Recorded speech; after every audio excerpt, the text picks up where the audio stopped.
All right. Well, then I have the great pleasure of introducing to you someone that I met when I was volunteering in Res Life. He was a dad. He was an active volunteer at the time. And then he did something incredibly courageous, like something that we might think is the most courageous thing that you could ever do in your entire life, in the entire world. He took a job as our minister to middle schoolers. This is why he was put on this earth. He has loved my kids personally. He remembers to ask about my daughter, who's now in college. He's an extraordinary husband, father, staff member, Christian. So I'm really grateful to invite Todd over to share his story. And once he makes his way over here, then we'll take some time to pray for him. And yeah, let's clap. Let's just clap for Todd. Loving God, we are so grateful that we have a place to come and hear stories that inspire us, stories of courageous kindness. God, we are incredibly thankful for Todd, for the way that he has faced life with courage, for the ways that he continues to spread his positive spirit, for the ways that he just tells the truth about things in life that really are incredibly difficult.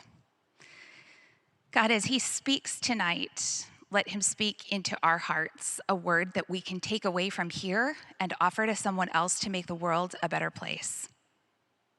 We give this time to you, God, just as we give ourselves to you completely. In Christ's name we pray. Amen. Thanks, Angie. Todd. Appreciate You you. bet. Thank you. Well, welcome, everybody. I'm really glad that you're here. Through. There we go.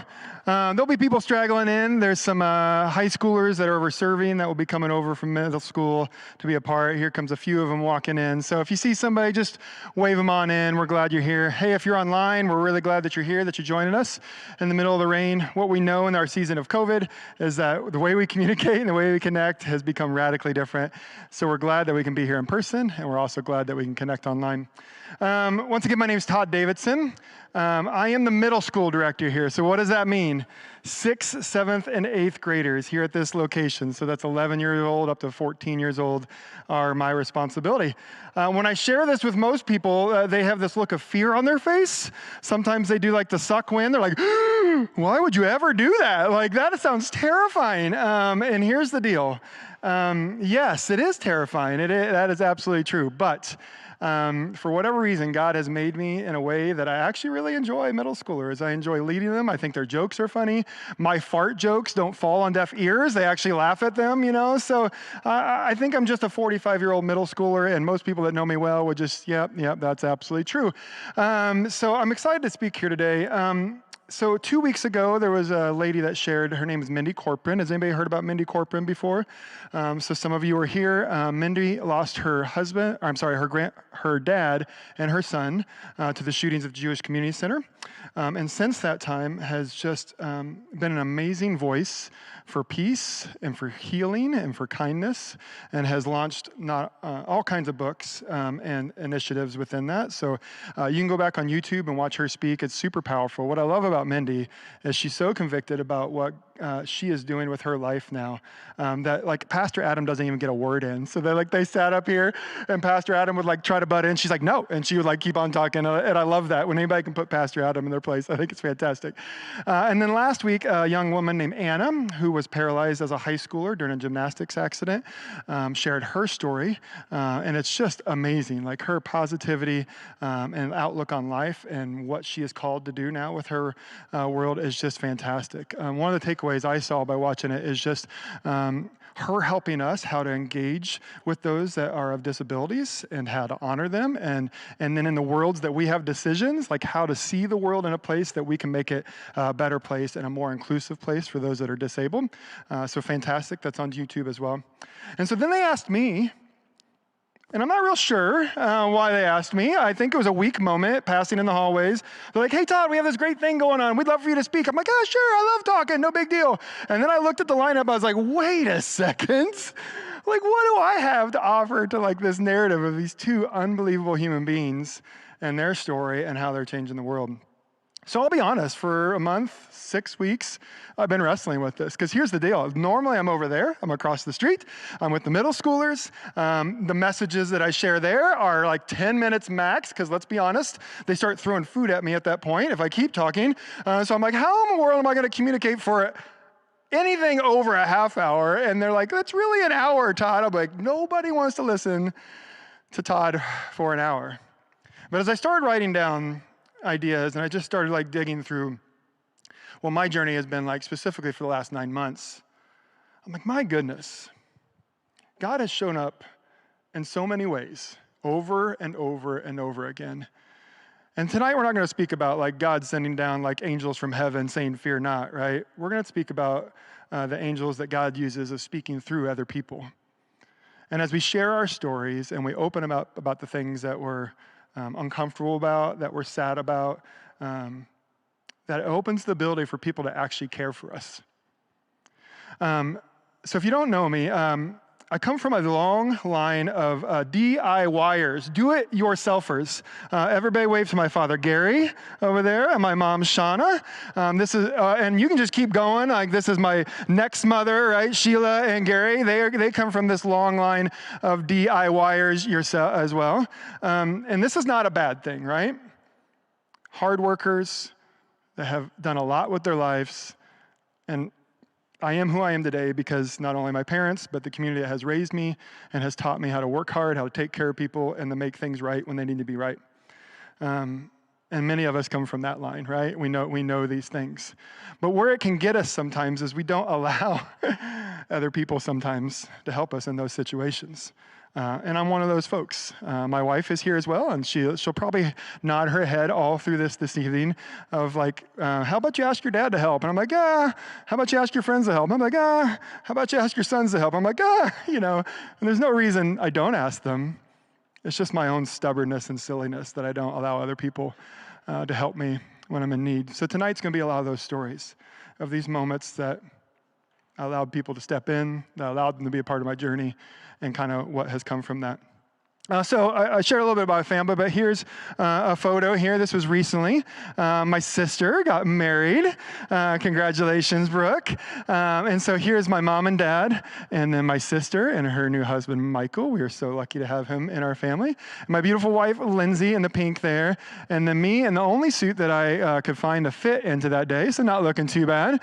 And it was just a couple weeks ago, and what a great time it was to get our family together and to celebrate. I'd be remiss if I didn't share my two boys.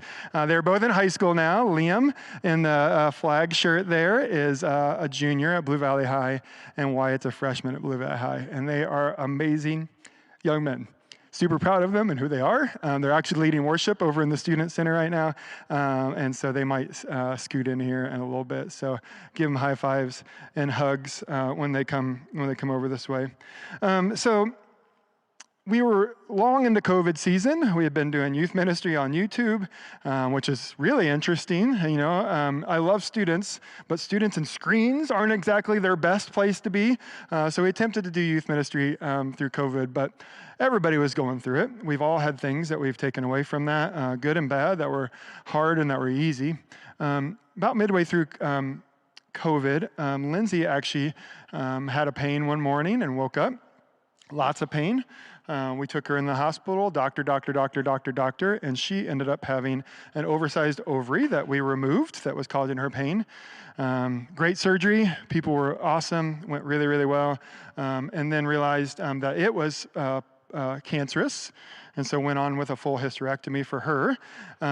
It went flawless. So as a cancer journey goes, like really pretty well. We were very lucky of how it was caught and how it was taken care of.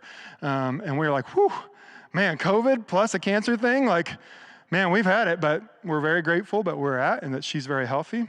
So that kind of wrapped up about September of last year. About September, we were realizing that we were going to actually get to have our fall retreat for student ministry. This was a big thing for us. We were actually going to get to have students in person. It was going to look very, very different than it had in past. It wasn't going to be overnights. It wasn't going to be any of that type of stuff. But we were actually going to get to gather students together. This was like the first kind of window of opening of students get to be back in person. So we're really excited. So we were long into the plans and all that. The week of the first retreat was the first week in November. And I remember going to the restroom, and after I went to the restroom, I looked at the toilet paper, and there was a little bit of blood on the toilet paper. I was like, well, that's not good.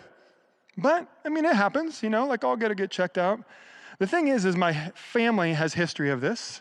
My cousin Ty had died in his 30s of colorectal cancer. And so I knew right away this was not something that I was going to pause on or wait on. So I called the general doctor, scheduled an appointment for right after those retreats got done, that I was going to get checked out. I was going to go have a colonoscopy. Or I was going to get checked out. Checked out, they're like, hey, Todd, it could be anything. Let's get the colonoscopy scheduled. You're only 45, but it's kind of standard of care now, 45 to get checked. So we go in, my dad takes me in. It's COVID, right? So nobody gets to come in with me. So I go in by myself, do the whole procedure, come out, and as I wake up from the medicine, I see my dad. And I was like, he's not supposed to be in here. Something ain't right, It's one of those moments where you're still coming out of the anesthesia, but you're aware enough to be like, hey, this isn't going well. They share with me that they had found some spots in my colon, and they wanted to continue with this process of checking up. So doctors. Nod your head if you've been through those experiences, right? They just kind of keep sending you on to the next person, on to the next person. So I do eventually get diagnosed with stage 4 colorectal cancer. It was in my colon. It was in the lymph nodes around my colon, and it had moved to my liver as well. Same diagnosis my cousin had. I was not as far along as he was, but still stage 4. So that brings some fear, right? Some anxiety. I had walked a lot with my cousin Ty through his cancer experience. And we had talked about a lot of things, not only medical, but spiritual and business and family and all those type of things. So I had a good idea of kind of what was coming. But still wasn't sure just how all the medical stuff worked. And here's the thing, I remember being 20 years old and not wanting to take Sudafed, the tightest little pills ever. I was like, I was not a pill guy. I was not it's just never, ever, ever been my thing. And here I am. I know what's coming. I know what they're going to do to me in essence. And I'm really happy that we have modern medicine, but I was not excited for this journey. So here kind of comes the first story. We had been to a couple different places, and word kind of started getting out in our close circle that what was going on with me. And we get a call from a young gal named Stephanie. Her maiden name's Stephanie Buss, and Stephanie had grown up in church with us together. Her older brother is just a year younger than Lindsay and I were, and Lindsay had carpooled her older brother to church for years over at United Methodist, and so we were close. But Stephanie was the youngest of the three, and so Stephanie was actually in the youth group when Lindsay and I were volunteering as youth leaders. So Lindsay and I were 19 or 20. Stephanie was 12, somewhere around there, and so we had done a lot of life together. We had actually photographed Stephanie's wedding. And so it was fun just to, be a part of those journeys together. And Stephanie calls and she goes, listen, I work at the oncology center. I'm one of the people that are in charge as a nurse there, and we're getting you in. I was like, what don't I just make a call? She's like, yeah, but it will take a while. So I'm getting you in, right? And so she makes phone calls and gets me in contact with the scheduler who does this and gets us in as soon as we can to see the people at KU. This is the first story of many that I'm going to share with you, that people that are in our lives, that when we allowed them to know what was going on, did everything in their power to make it the best experience that we can. So she gets us in, we meet great doctors. The story goes on over and over and over. I go to the oncology center. One of the people that are there taking blood is my friend Allie, who's sitting there, right? I'm like, okay, here's another church person that I love and know to and just am doing life with. Shortly after that, my friend Emily, who's sitting here, calls. She goes, hey, I'm working at the KU Oncology Center. What do you need, right? And it just over and over and over, these stories come up about this community that I have grown up in, that I've spent time with, that I've done life with, and done hard things with, continue to step up and show. So we get in the KU, we go through the process. We're excited about the plan that they have for us. It's going to incur chemo, eventually surgery, and all that. So this is right before Christmas. We kind of find out all the details, the path that we're going. And they have scheduled chemo for New Year's Eve. Hey, Happy New Year. Now, when we look at 2020, it's like, all right, who cares? Like, it can't get any worse than 2020, right? Let's do it. Let's start New Year's with chemo. So we get set up all to do that. Meanwhile, I'm still leading youth ministry, and I don't want to stop doing youth ministry. There really is no reason for me to stop doing what I love, and there really isn't any reason for me not to share with students and families like what's going on in my life. So we had been doing youth ministry online on YouTube, sharing messages for Sunday and Wednesday, and then when COVID would lead up, we'd have stuff in person or whatever like that. But our series to kick off the new year, I was going to do our New Year's message about resolutions. What a great message to give, right? 2020 was awful. Like, let's kick off this year a better way. I'm like, what in the world am I going to share with students? And how am I going to let them into my story and let them know what's going on in my life? So here's the deal. Being a DIYer, I take care of it myself, or don't really like giving things up, don't like not being in charge, don't like not having control. Those that have grown up with me for the last 15, 18 years, I have had massive hair, like really big, like Ronald McDonald, like curly hair. And more than likely, I'm going to lose my hair in this cancer journey. I'm like, listen, cancer, you're not taking my hair, right? I'm going to do this myself. And so this is what we did.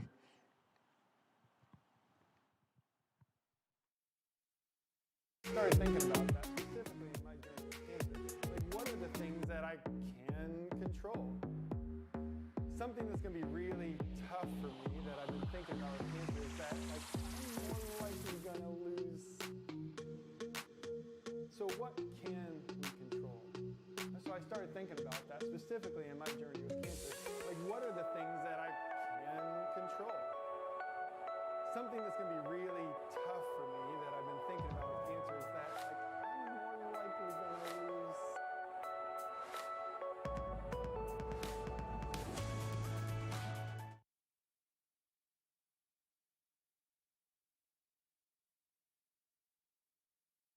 So what can we control?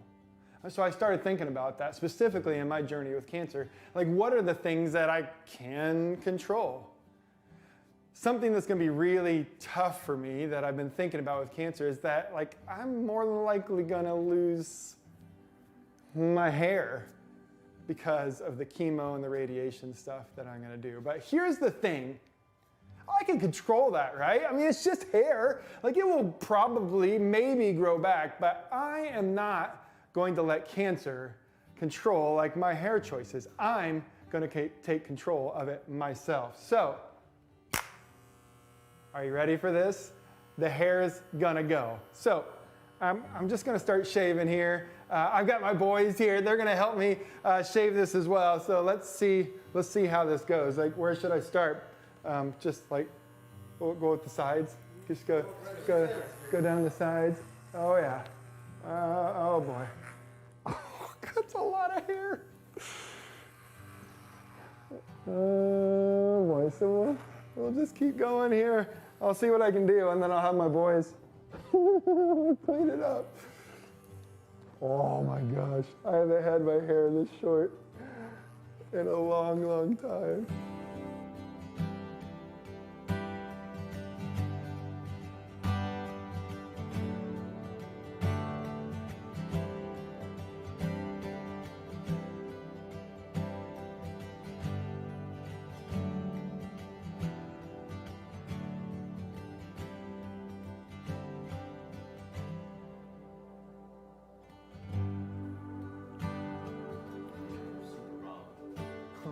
Gosh. Okay, that was a lot of hair. Like, there's hair everywhere. Now, they tell me that I'm probably gonna lose my eyebrows as well, but we'll wait on that one. We'll see what happens with that. But my head is cold. Without the hair, it's coming back. So far, so good. What I didn't realize is I knew I had a little bit of like alopecia, like little bald spots, but you can see as it shaves it off, right? I look like a leopard underneath. Like, there was bald spots all over the place. So we'll probably just keep the hair. Anyways, the focus of that message was this verse in Scripture from Joshua 1:9. And we heard this a lot in COVID. Can we put that? Oh, I got it. We'll put that on the screen here. There we go. Have I not commanded you, be strong and courageous. Do not be afraid. Do not be discouraged. For the Lord your God will be with you wherever you go. For students, I really wanted them to know that God is with them in everything they do. Whether it's in COVID, whether it's in the schools, whether it's wearing a mask all the time, whether it's struggling with friendships and relationships, or like rolling back into the community as we haven't seen each other for so long, I wanted them to know that they can do this and that God is with them. But y'all, let's be honest, as I spoke this, like I needed to know this. I needed to know that in all the crap I was getting ready to go through, that God is going to be with me in all of it. In researching this, I came across this quote, and it says, be brave, you are a child of God, but be kind because everyone else is too. And when we're living in those moments of COVID specifically, man, we drew a lot of lines in the sand, right? And we became divided in a lot of ways. And so this hit home with me in a bunch of different ways that like, hey, I'm a child of God, right? But everybody else with different opinions and different ways, they're a child of God too. And so as I go through these stories that I'm sharing with you, quite often as I shared my heart and what was going on in my world, people would share with me what's going on in their world. And it opened up my eyes over and over and over that we all have hurts. And we all have things that we're struggling with. And who am I to measure which one's big, which one's little, which one's true, which one's devastating or not? I just need to look at people and know that they're a child of God as well. And I'm called to love them just as I am loved. So what happened here is, as I shared this message, one of our families specifically got really motivated, inspired by this. And so they went out and they made bracelets, like 500 of these blue bracelets with that quote. And wanted an opportunity to share them. So as we were rolling into February, they came up with this idea that like, let's combine the ability to see Todd and to support him and pray for him and what's going on, but also do something good in this world. So this 7th grade young man came up with this idea with his family to make a food drive and a bracelet distribution thing. So watch this video of this one wonderful kid named Caden.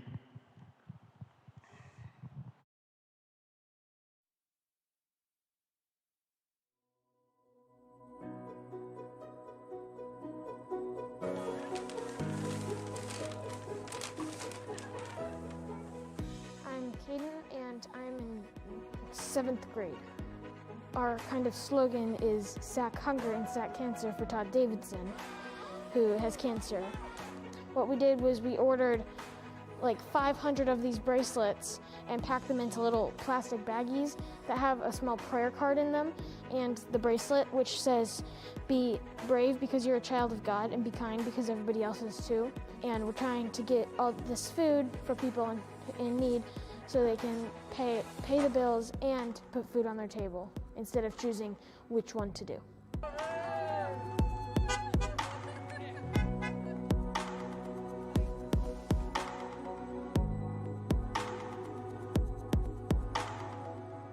It just makes you feel good inside because you're helping people. I think Jesus would say he's proud of everybody who's helping, and I think he would be proud of anybody who does help with anything. In my opinion, he's always smiling down on everybody. Dear Lord, please bless this food that will go to hundreds of people. Please pray for Mr. Todd, who has cancer, and we hope he gets better soon. Amen. Woo! What an amazing thing, right? Give him a yes. Give him a round of applause. Caden, I know you're going to watch this sometime soon. Love you, dude. So proud of you. Here's the thing. Here's a young person, right? So often we look at young people and we're like, oh, they're going to be the future. And Caden refuses that moniker. He's like, I'm the now. I see somebody that I love and care for and that has poured into my life, and I want to make a difference right now as a 7th grader. So what can I do in the middle of COVID, right? COVID was like the get out of jail free card to not do anything for anybody, right? We're just locking ourselves at home and take care of ourselves. And this young man's like, nope, I'm going to gather people and I'm going to change the world by giving out bracelets and collecting food. One of those days, it was really cold. You saw him praying. It was like actively raining. And they did not give up. So not only did they do that, he invited his friends to be a part of it. He motivated the rest of the youth ministry to do that. And you saw all kinds of faces, young and old, coming to make a difference. Some of the faces that you saw there in the honking of the horns and at the end was this motley crew. Boop. There we go. This is not only a few of the students from the youth ministry, but the KC Rays baseball team. So my younger boy is a baseball player, and this became our family outside of our family during COVID season, right? Because like it was the only thing that was like outdoors that we could see regular people at that was like sanctioned and allowed was baseball. I mean, there was a season that like you couldn't like pass a ball to somebody else, and like boys were wearing masks, and like it was awkward baseball, right? But we got to be together all summer playing baseball. And so when we did this food drive, our baseball KC Rays family found out about it and showed up like a bunch of wild banshees honking their horns, coming through the parking lot, waving signs, waving "We love you, Coach Todd." Those KC Rays "Love you, Coach Todd" signs hanged in our house. When we went to Houston, they ended up in our car, hanging in our rental in Houston, and were just a great motivation of the joy that we had with our extended family from the baseball team. And here's the thing. Caden, 7th grade boy, doesn't know any of those KC Rays guys, right? But did something that allowed them to express their faith, their care for me and my family, right? And then to also change the world. Like these are the things that I'm talking about. When we open ourselves up, when we share what's going on in our world, and we allow people to use their skills and their gifts to not only give to us, but to the world, man, it becomes exponential at that point. I couldn't have done that. In fact, half of that food drive, like I sat in a lawn chair, it was just like a guy on the front lawn, like waving, like, thanks guys. Like I was exhausted. Chemo was kicking my butt at that time. But because of the energy of other people, we were able to do something and change the world. All right, so whenever I go to these things, I hear people talk, or whenever I talk, and let's be honest, I lead youth ministry. I don't want to just speak the whole time. So you're going to have some moments to talk to your tables. I hope you like them. If you don't, get to know them quickly. So just a few short, easy questions. So here you go. Here's the first one. In hindsight, name a positive action or relationship that developed during COVID, okay? We've got some good hindsight here. I'd like for you guys to look back and say, hey, what happened that was actually positive? Go for it. You got 5 minutes.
1 minute left.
Okay, so I was in the middle of chemo, and every Sunday we were still doing youth stuff. And so here's my routine. Every other Friday I go in, I get chemo attached to me. I sit there for 6 or so hours, and then they send me home with a pump with this cute little fanny pack. I really need to decorate it sometime, but I haven't. Maybe some bling, maybe blinky lights or something. But I go home with this pack, and I wear it all day Friday, all day Saturday, and then I come into work on Sunday. Now, we're still in the middle of COVID when this is happening, so we don't have in-person youth. So we're doing Zoom small groups on Sunday morning at 9 a.m. I'm like, well, I have to go in Sunday and get the thing unhooked from me, so I'll just take my laptop with me and I'll do Sunday school from the chemo center. And so a couple of my boys are back there. What's up, fellas? They were with me every Sunday through Zoom season, and I would have my laptop open and I'd be sitting here. I think I have a photo. I'd be sitting in my little treatment center. There's my feet kicked up on the right and these big old lounge chairs, and I'd have my laptop with Zoom open. And they would unhook me and they'd give me fluids, and I'd sit there and my fluids would be done, but I'd still be doing Sunday school. So I would just sit there and chat with my boys, and I'd show them around the cancer center. Hey, here you go. Here's my nurse. Here's the thing, right? But this beautiful thing happened. Is 6th, 7th, and 8th grade boys showed up over and over and over, week after week after week, to sit with this goofball at chemo and have conversations about God. It was a beautiful thing. Same dudes over and over and over showed up. And it just became our little COVID crew. We had a blast just doing life together and hanging out. And they're like, hey, how do you feel? What's going on? Tell us about your side effects. Are you eating? Are you feeling good? And we would just have great conversations about it. But here's the thing that I didn't expect. Is why I'm here just hanging out with middle school dudes, which is just my natural thing I love to do. There was other people in the room. There was nurses working. And so they got to know that I was the guy that did church in their cubicle every week, right? And so they asked, hey, what are you teaching on this week before I turn it on? I was like, oh, we're teaching on this, right? And they're like, oh, that's cool. I've never heard of that before. And then I would close my laptop and I would be done with Zoom, and they'd come in, they're like, hey, that thing you were talking about, tell me more. And I was like, what? The Bible verse? They're like, yeah, you're talking about Genesis. That's at the beginning of the Bible, right? I'm like, yeah. And we would have conversations about middle school boys' Bible study with the nurses at KU. Here's the thing. When we allow people into our lives, we allow them to hear the real and the truth and the things that we're actually doing, and we don't cover it up, and we don't try to hide that we're a youth pastor, or that we're studying the Bible, or that we're talking about Jesus with the middle school students. People actually want to know more. They want to lean into what's going on. And here's the thing, they get off at 11:05 My new brother-in-law works at a hospital at 11:05. If you're done, what do you want to do?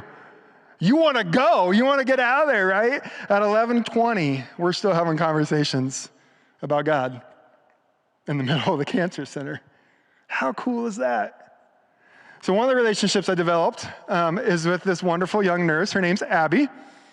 Abby was on the New Year's Eve shift with me, and here's what happened New Year's Eve. I lost every cookie that was in my body, like everywhere, like all over the place. I was really, really, really, really sick. And what I learned is that because it was New Year's Eve, the more veteran nurses did not work that evening. It was mostly the young nurses, and here's all these young nurses, like every young nurse in the place, in my little cubicle, like, oh gosh, what do we do? Because Todd is very, very, very, very sick. And so they took care of me. Everything was fine. But I had an everlasting bond with these young nurses that I got to see over and over. Well, Abby was one that I saw on a regular basis. And when I shared what I did, she goes, wait a second. I know one of the people you work with. Her next door neighbor was our confirmation leader here at this location for years. And so we bonded over this fact that we knew the same person. And we started talking then about the students that we knew were the same. And Abby just became my boo. Now, and students' turns, like your best friend, like your person that you lean on, that you take care of. And whether she was my nurse or not, she would always walk by, she'd knock on my door, she'd like, what up, friend? And she would stick in her head and we would chat and figure out what's going on. And we just did life together. It was brilliant. The next thing about this story is Abby's been around me a lot. 2 weeks ago, she is my nurse, and she goes, hey, I'm training somebody. I'm like, great. So the nurse that she's training comes in, starts talking, and we're like laughing about baseball stuff and just chatting. And she's hooking something up, and I look at her last name, and she told me what high school she went to and where she grew up, and we're just chatting. And I go, wait a second, is your brother Nick? And she goes, it is Nick. How do you know Nick? I was like, I've been in youth ministry for 25 years, and my buddy Harlan Harper was his youth pastor. And so we start connecting over this. She goes, wait, what church are you at? I'm like, Church of the Resurrection. She goes, oh my goodness. My family and I started going to Church of Resurrection 2 years ago, and we love it.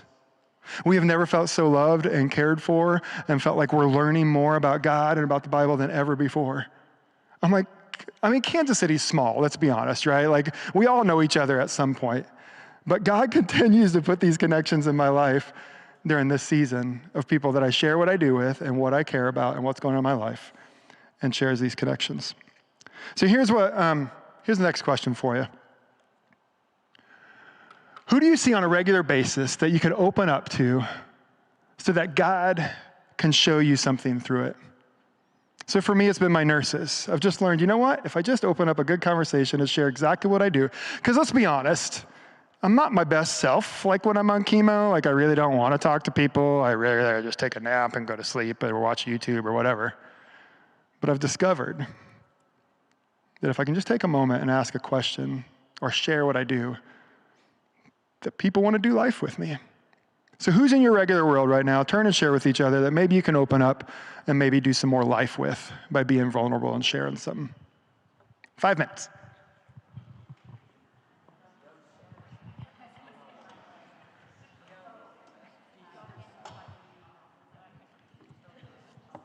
You can do this, high school boys, I promise.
Here.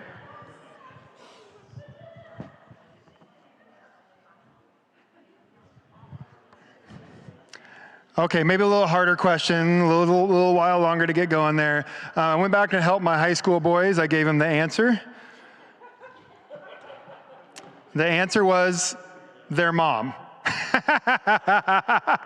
If they were going to share and open up more with somebody in their world, they should try their mom. It will go a long ways in life.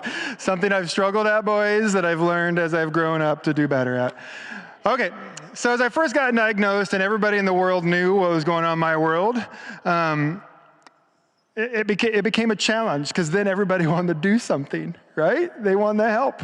So here's some of the things that I got offered to me. Medical advice, weird stuff, y'all, like crazy weird stuff, right? Like, have you ever been to Brazil and taken the beetle's leg? You know, just like weird stuff. Like people talk to you about medical advice all the time. Now, some of it has been good, obviously, like hydration's always a good thing, right? Eat healthy, get sugar out of your world, like all good stuff. I mean, we should be doing those whether we have cancer or not, right? So medical advice. Stories from other people's lives. Hey, my aunt had cancer, or this person had cancer, or my friend broke their leg. I'm not sure how the break the leg had to do with my cancer, right? But like, people want to they want to be empathetic. They want to know that you are cared for by them. But sometimes we stink at this, right? We just don't know how to do this well. So as we get to the end, I'll help you with a few things of like things I've learned and how things have made me feel.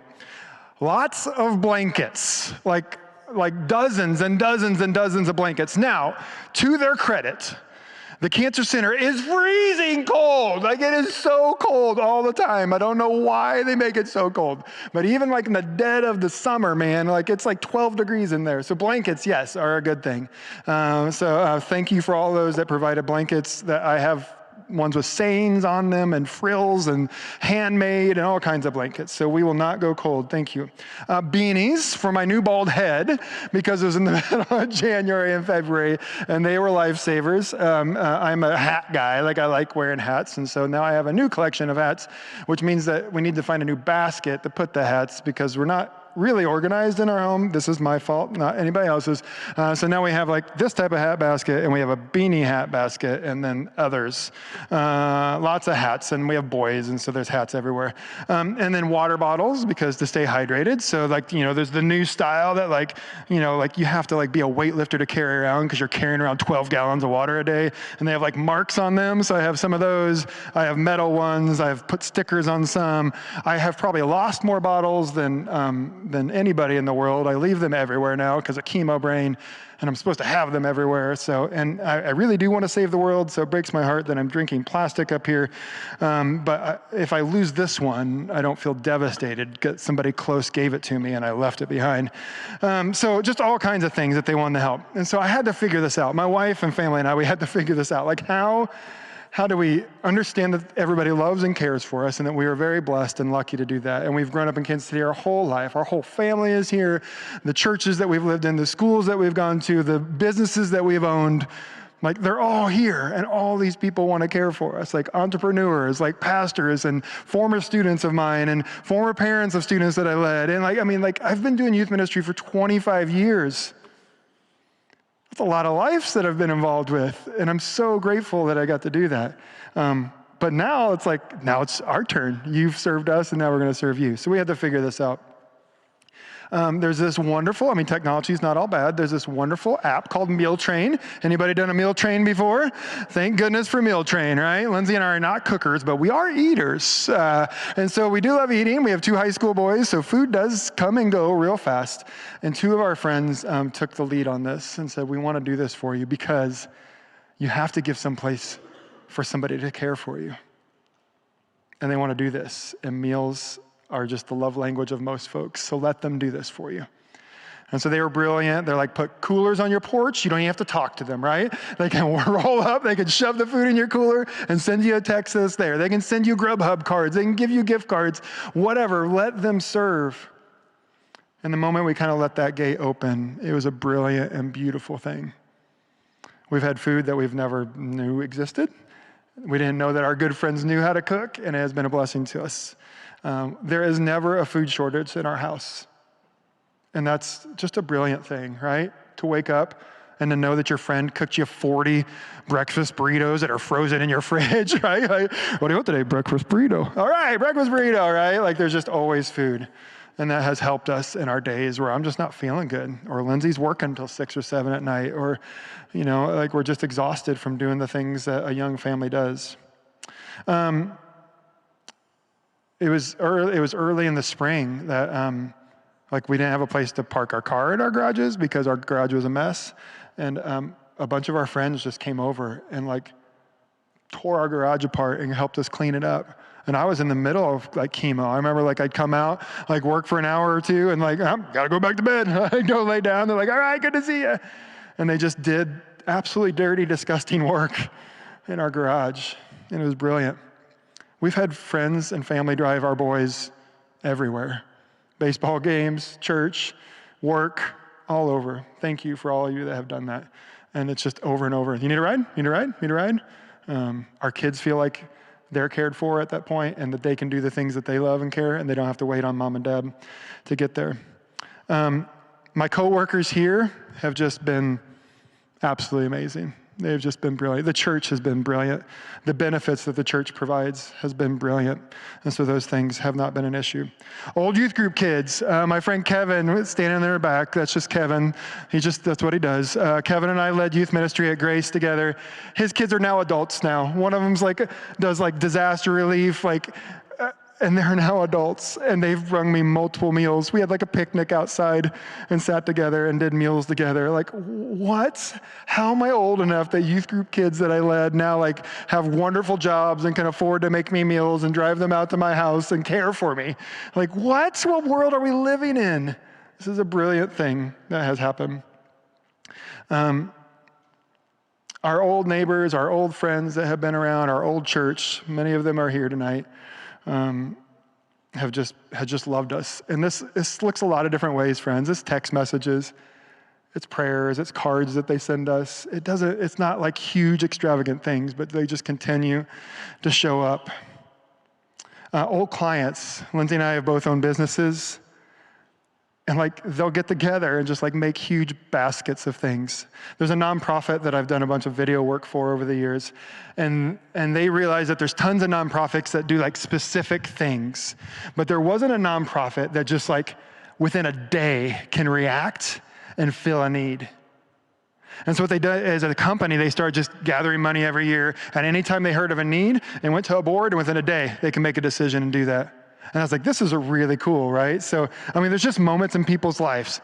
House burns down, they need some place to stay that night, boom. They give them $500 to stay at an extended stay for a couple weeks. There's not a lot of organizations that can do that. Here at this church, it's hard to do that, right? To just all of a sudden meet a $500 need without going through a lot of red tape. Weeks when I was diagnosed, a massive basket shows up, which is snack food and gift cards from this organization that has hired me to help them get their message of kindness out. I was like, oh my goodness, the world is turning on itself, right? I've done so many things to help other people, and here's this organization now helping me. Wild things, concert tickets to my favorite band in the world that I would have never purchased myself because I didn't know if I'd be well enough to go. And our friends saying, you know what, I'm getting you these concert tickets because I have this ability to do this, and I don't care if you go or if you don't go. They're there for you if you're well enough. It was on a Wednesday night, after middle school youth ministry. My wife was in the parking lot. She was like, so, how do you feel? And I'm like, let's do it, right? And so we drive downtown. I'm got my chemo pack hooked on me, and I'm standing in the middle of a concert. And my soul became so filled. I'm there with my wife and with my kids, and we're listening to rock music for the first time in live in years. And it just shifted me. Simple things. And it goes all the way down to my idiot friend, and I say idiot because I just can't believe that he did something like this. I love mountain biking. It's something my boys and I enjoy doing together, being outside. Now, my boys are much stronger than I am. They always have been able to ride faster than I have, as long as I've taught them. But I can keep up. Like, I'm not terribly old and out of shape. Shut up, boys. I don't want to hear you. But it became really hard going through the chemo regimen just to be in shape and to actually pedal. One of my friends bought me an e-bike. This is a mountain bike with a motor in it. You could call me a cheater as much as you want to call me a cheater, all right?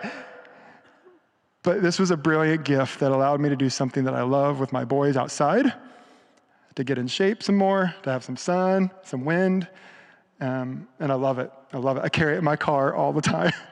Like, I go to pick up the boys, and they're delayed or whatever. Like, I get the bike out, and I ride around the parking lot. Like, woohoo, look at me, I'm riding the parking lot, right? They didn't have to do that. It's a ridiculous gift. But it was a gift that made me known and loved, and allowed me to do things that I wasn't doing very well at. Finally, I have 2 more stories for you, and then I have some takeaways. So insurance can always be a thing. I'm now over $1 million and what, Lindsay? $1.5 million of treatment in 9 months?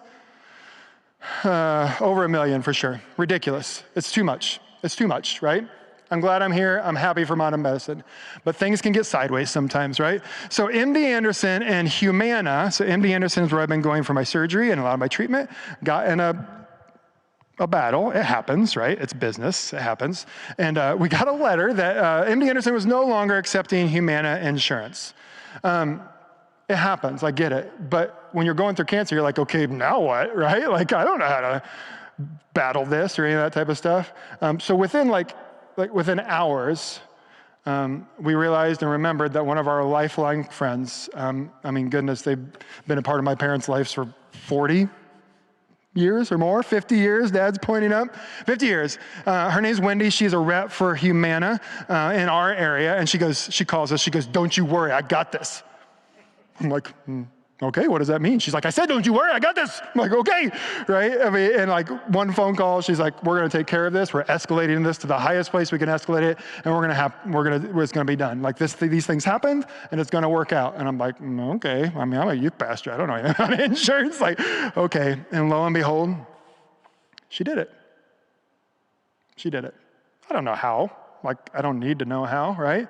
But here's a lifelong friend that had expertise in a specific area and that loved and cared for us and took about it. So when we talk about courageous kindness, she put everything she had on the line and went after and got it done. Now here's the thing. We were like the first person they had heard from in our region that this contract had issues. And so not only was she helping me and my family, right, but she was helping anybody else that's traveling to MD Anderson throughout the whole country and taking care of their needs as well, which is a brilliant thing. The final story I want to share with you, it will be harder for me to tell, but at my sister's wedding, our good friend Deanne Heptis, who was like the OG, the original youth pastor at Grace, First United Methodist, way back in the day. So I think I was probably 10 or 11 when she launched a youth ministry at what used to be called First United Methodist Church in Olathe. She went on to do ministry all over the city and different places in the country, but she's been close with our family for a long, long time. So much so that her and her husband went to my wife's dental practice. I used to babysit her kid, Charlie. I photographed her son Charlie's wedding. But the story gets harder. Her husband, Mike, amazing guy, worked in the police force, always humble, quiet. At least around me, he's quiet. I'm sure he's louder in other circumstances. Strong, amazing man. Passed from cancer when I was college age. It was really hard. They were a rock in our world, and it was hard to see my parents hurt like that. My wife and my father-in-law, both dentists, got to walk through the dental part of that. So we were really close with this family. Deanne has just been an amazing person, even past that, and I know it's been hard for her and hard for her son. But here we are. She hired me for my first paid youth ministry job, has been with us all through the years. But a couple weeks ago, we're at my sister's wedding, and she's doing the wedding, which is just fantastic. And I look over and Lindsay, my wife, and Deanne are talking off in the corner and they're having long conversations. I'm like, that's great. I'm chemo brain. I'm just propped up in a chair, like seeing how long I could last that night anyways. We're driving home and I was like, hey, I saw you talking with Deanne for a long time. How'd it go? And Lindsay's eyes get full and she's like, oh, it was hard. It was a good conversation, but it was hard. I was like, what'd you talk about? She goes, well, the thing that really mattered to me is Deanne looked me right in the eye. She goes, Lindsay, you can do this. And she goes, you know why? Because I have.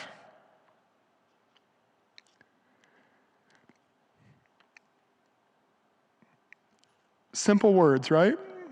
From someone who's lived some really hard things, yet has been called to continue to love Jesus and to love others. And at that moment, love my wife and me fully. And I can say, I can look in her eyes if I was there and say, amen, that is the truth. She knows what this journey is like. She knows not to share all of it with us as well, because there's hard things that we're just never going to be prepared for. But I also know that she's going to love us when we hit all those moments. And she's going to love my parents and the rest of my family and the rest of the circle that she can see. And I knew this talk was coming. And I was like, you know what? Out of everything that happens out of this, I hope that I can be that my family can be that those that are walking with me can be that to those that they see. Because we've all got experiences that we've gone through, and God has shared with us in different ways. But then we're called, like the Great Commission in the New Testament, to go and do likewise. Like Jesus came and taught his disciples and showed them how to love everybody unconditionally, specifically those that are lost or sad or broken. And the experiences that we have in life call us to be courageous and kind to others and to go and do likewise. And so as I come out of this, people are like, how do you do this? How do you keep working every week? I'm like, y'all, I couldn't do it any other way. Like, there's no way I could just sit at home and take this. I'm supposed to be like sharing that we can do this together. We're not meant to do life alone. So a couple things, a book that a friend gave me is by a gal named Kate Ballard. Kate Ballard was, she studied at Duke Divinity School. She's been a teacher there. Her studies were really on the prosperity gospel and I'm not going to go into that, but some of the takeaways that I'm going to give you is that she herself has been battling colorectal cancer. And she's just really funny and comedic and honest about her journeys in this. And I'm not a book reader, but I actually finished this book. I'm like a half to three-quarter book reader. Anybody, those people, like you get half or three-quarters away, you're like, I got the gist of it, and you put it away. But this book captivated me, and it kept me going because I was like reading my own story. So one of the things that I thought was brilliant is she gave two different lists. She gave one list of the, there we go, stay there. Absolutely never say this to people that are experiencing terrible things. I love this because I've heard some of these things, right? First one, well, at least, like seriously, well, at least I got cancer. Don't tell me, well, at least. Like there's nothing you can end that sentence with that's going to make me feel better. Next one, in my long life, I've learned. There's other ways to say this, right? I know you have life experiences. Just sit and do life with that person. You don't need to share your whole journey before they share theirs, okay? It's going to get better, I promise. Maybe not. I mean, it might not get better, right? So there's no promise there. There's no promise there. The promise is that we love Jesus and that Jesus is going to be with us and God's going to put a community around us to take care of us and love us. But it might not get better. God needed an angel. Please drop this from any conversation or vernacular that you have. Because if God is that needy to take that person home, I'm not sure if I'm in with God.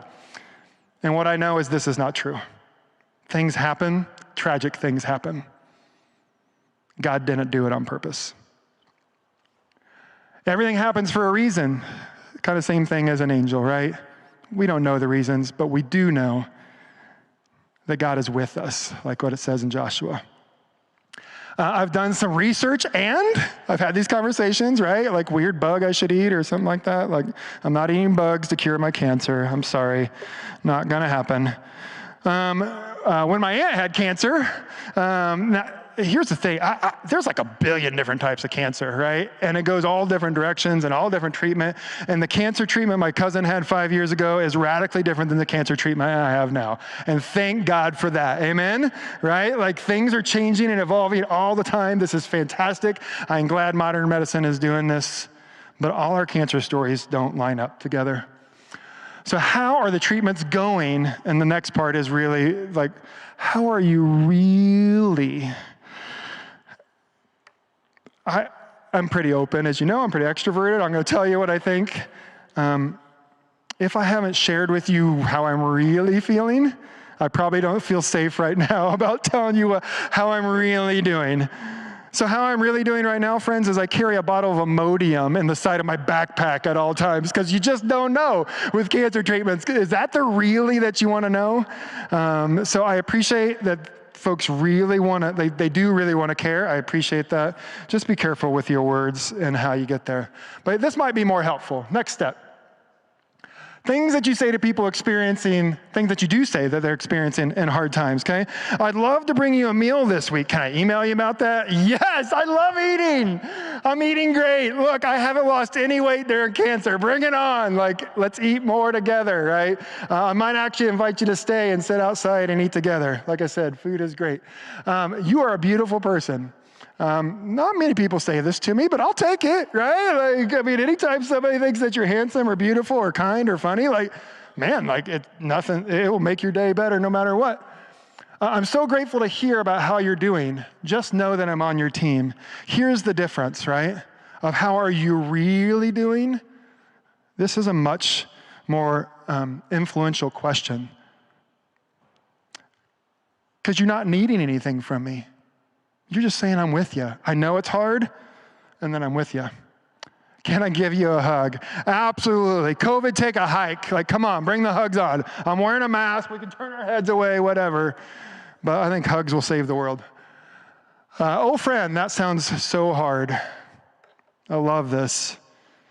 Because those that are really listening, and I can just let you know that I'm carrying around Imodium, and you say, dude, that sounds hard. And I'm like, yep, it is. I love that. It's super helpful. And most of all, just silence. If I'm speaking, if I'm sharing, if somebody around you is sharing, just listen. They'll let you know when they're ready for you to ask a question. All right, to finish, we don't know the people that we have had impact in our lives. I've been doing youth ministry for 25 years. I've owned business. You've heard those stories. Most people don't get to hear how they've impacted the world like I have in the last 9 months, ever. It happens at your funeral. What fun is that? I mean, I hope in heaven, maybe I have like closed caption TV and I get to see it. I mean, I don't know exactly how that works. But this has been a beautiful season in my life, in my wife's life, in our family's life, that we've got to look back at all the amazing things that we've got to do, the people we've been able to love and care for, and now they're loving and caring for us. Specifically, the young people. I've got students that are pastors now, that are CEOs, that are running organizations, and they're doing it because they love Jesus and they want to change the world. I love that, and I love that I get to see that. So when people are like, how in the world are you still doing youth ministry at 45 years old? I'm like, y'all, we're changing the world with students over and over and over and over again. And so I'm lucky to see that. So here's my shameless plug. Get involved in a student's life somewhere. Whether you're a coach or a youth minister or a mentor or raising up the next generation at your work or whatever that is, get involved in their world. Get knee to knee, eye to eye with them. See what makes them tick. Break down the barriers that are in their way so that they can be successful and change what we know is a broken world. And I'm not going to argue if the world's more broken now or than it was before. It doesn't matter. We can all agree that it's broken, right? And that our young people are changing it over and over and over when we let them do that. All right, takeaways. I'll let you out of here. When are you going to get your colonoscopy? Do it. It's not that bad, friends. I mean, the poop juice isn't great, right? But like when you're done, you're done. Get your colonoscopy, get it done. And then here's some takeaway questions for you. In your world, who are you going to see? Like who are you actually going to see? Who are you going to look in the eye and be like, hey, I got you. We're going to do life together. I'm going to keep track of you. Where are you going to serve? Go and do likewise. This is what Jesus calls us to do before he left us. And what do we need to do to become more vulnerable and let God in and let God know what's going on? God knows what's going on in our life, but when we become vulnerable and we allow other people to know what's going on in our life, then they can be God to us. Because I don't know about you, but no angels come down from heaven and said, fear not. It might happen someday, which would be really cool. But God shows up to me and to others that I've seen through other people. So we have to be those other people. And we have to be the people that understand that God is speaking through those around us. Amen? Amen. Let's pray real quick. Lord God, I thank you for the opportunities in my life to see you, to see others loving you and changing this world. God, may we be that community, the community that is vulnerable and allows people to serve us, and the community that sees others and serves them, so that this broken world can become the bright beacon of your love, your grace, your peace, and your kindness. In your name we pray. Amen. Thanks for being here, y'all. That's all I got.